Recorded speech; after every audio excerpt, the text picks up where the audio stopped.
વસંત વિહાર સોસાયટીના 5 થી 7 ગેટ છે એનો આ મેઇન રોડ છે। આ મેઇન રોડ સીધો અહીંથી જઈએ એટલે સામેની બાજુ ડીમાર્ટ પાસે નીકળે। આ રોડની તમે દશા જોઈ શકો છો, એકલો ગારો ને કીચડ જ છે। જુઓ, અહીંયાથી 2 વ્હીલ ચાલવી તો ઠીક છે, પણ હાલવામાં મુશ્કેલી પડે એવો રસ્તો છે। આ કંપનીઓ ખાલી ખોદકામ કરી જાય, પરિણામ એવું આવે કે ખાડા બુરાઈ ગયા પછી ચીકણી માટી આવી રીતે રોડ ઉપર રેલાય।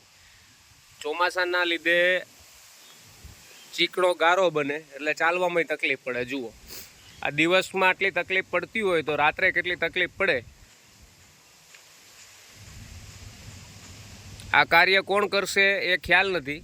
ઘણી વખત રજૂઆત કર્યા પછી પણ આનું રિઝલ્ટ 0 જ આવે છે। જુઓ, આ દિવસે આટલી કન્ડિશન ખરાબ છે રોડની, તો રાત્રે કેટલી થાય તે આપણે જોઈ શકીએ। વાહન ચલાવવામાં મુશ્કેલી, ચાલવામાં મુશ્કેલી, એમાં પણ આ રોડ ઉપર અત્યારે પણ સ્ટ્રીટ લાઇટ છે નહીં। જુઓ, અહીંયા સુધી એક પણ સ્ટ્રીટ લાઇટ નહીં।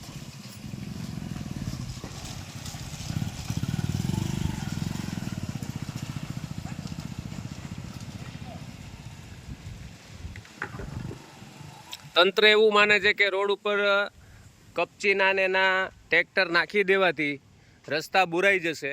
હવે આ રીતના એ લોકો પથ્થર નાખી જાય છે। જુઓ, રોડ ઉપર આ નાના મોટા આવી રીતે કપચી નાખી અને બસ એવું માનવામાં આવે કે બસ કામ થઈ ગયું। જો આ રોડની કન્ડિશન જ છે। આ જાહેર રોડ છે, સીધો ડીમાર્ટ પાસે નીકળે। આ વસંત વિહાર સોસાયટીના 7 ગેટ।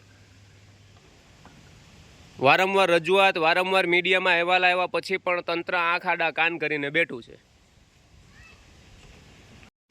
આવા ખરાબ રસ્તાના લીધે સ્કૂલની રિક્ષા ચાલકો પણ આવામાં આનાકાની કરે છે કે રસ્તો ખરાબ છે એટલે અમે અંદરની સાઈડ નહીં આવીએ।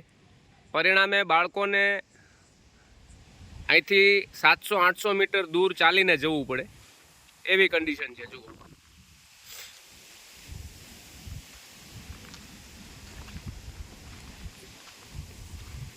આપણે જોઈ શકીએ દિવસે એટલી કન્ડિશન હોય તો રાત્રે ચાલવામાં કેટલી તકલીફ પડતી હશે લોકોને।